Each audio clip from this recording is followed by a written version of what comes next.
Portuguese bonds has gone up and up and up on the private capital markets.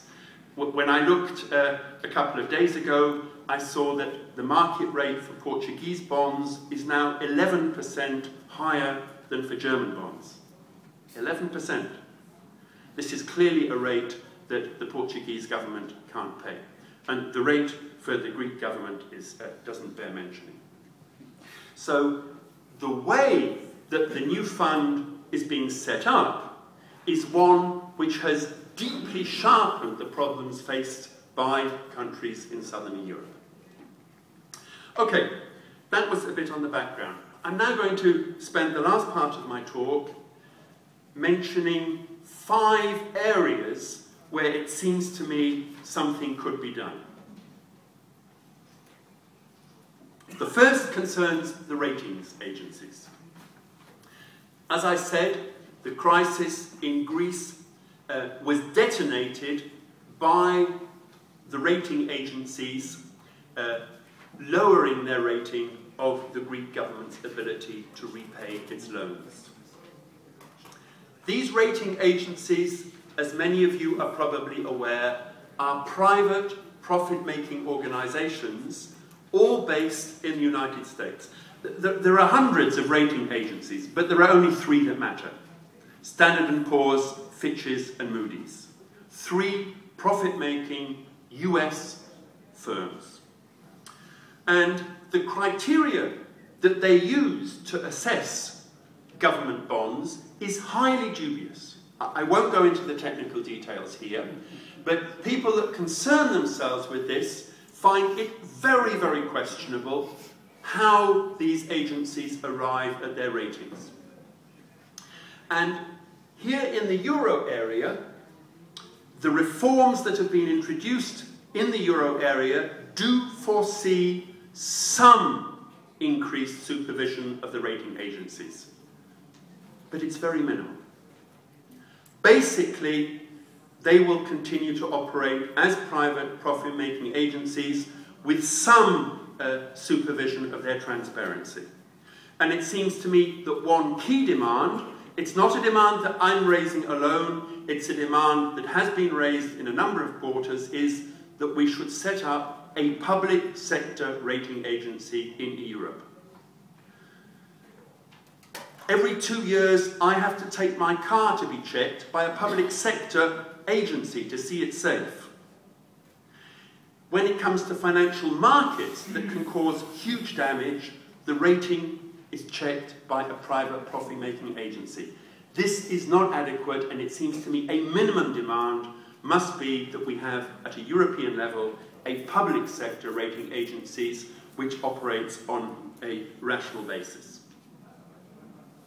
Secondly, that we need to restrict speculation in financial markets. I'm not going to say a lot about that because I could spend my whole talk discussing that in detail. But I mentioned credit default swaps. These insurances that you can take out against a bond failing, even if you don't own the bond. This is absurd. And under the European Union's new proposed rules, they have talked about suspending sales of such bonds in special conditions. But basically, they will go on being used, and people who do not own bonds continue to use them to speculate. Hedge funds, which were major players in buying these insurance policies against Greece, but also against Portugal and Spain, should be banned. We can go into it in the questions if you like. Hedge funds do not contribute any financing to socially or ecologically desirable investment projects that create jobs and benefit the population. There is no argument for us tolerating them, roaming around our economies, speculating where they can make a profit, and taking off when they have done so. And also, it won't fundamentally change markets, but it will contribute to stability, and that is the introduction of a financial transactions tax. Something that progressive economists have been calling for over 20 years, and which, as you may have seen, the European Commission has now begun to propose as a way of using to raise finance. There are many other things that should be done as well. In particular, big banks must be brought under social control. But it is essential that major steps are taken to regulate speculation. When the crisis was at its peak, at the end of 2008 and the beginning of 2009, everybody, including the financial institutions, expected that serious regulation would be introduced. But by April or May of 2009, when it was clear that the financial system had not collapsed, then the pressure to make serious changes receded, and the reforms that have been introduced in the European Union have been very minimal, even less than in the United States. The third policy that I want to talk about is Eurobonds.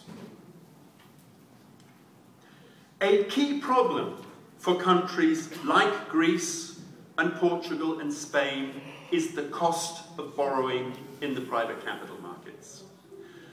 When I looked, I think that on your most recent loan you paid somewhere between 5 and 6%, and the private market rate, as I've mentioned already, is over 10% at the moment.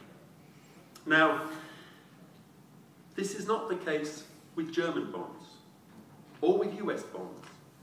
There are huge amounts of financial capital looking for investments. In fact, there's so much money being invested into US bonds and to German bonds that last week the interest rate on both US and German bonds fell below 3%.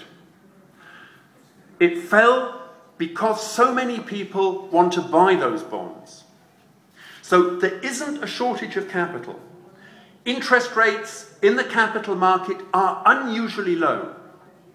The problem is that many countries are now excluded from access to that. And that is why the demand for issuing common government bonds in the euro area could make an important contribution to helping the countries that are under pressure. Instead of Portugal, Spain paying 11% in the private market, or 6% to the European Union, if we had common euro area bonds, which were shared by all the governments, then Portugal and Greece and Spain could gain an interest of around 3%, much like Germany, and in that way achieve a major saving on servicing their debt. And this is a proposal that is being discussed. I'm not raising proposals that are not being raised by other economists. And some proposals suggest that governments should only be allowed to finance borrowing up to 60% of their GDP. Some of you may remember that 60% of GDP is the limit that was set under the Maastricht rules for joining the euro area. In fact, at the moment, even Germany and France have a government debt equal to around 80% of GDP.